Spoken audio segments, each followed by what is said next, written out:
ఎన్ని తాగుతావు? మళ్ళీ ఏం కావాలి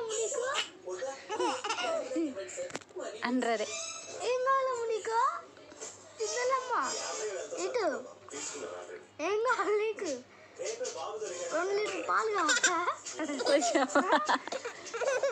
పాలు కావాలా?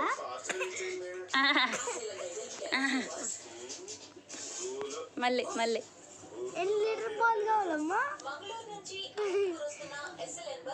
మళ్ళీ 3 లీటర్లు కావాలా? చాలా ఏం కావాలమ్మ నీకు? పాలు కావాలా? పాలు కావాలా? బాగుంది.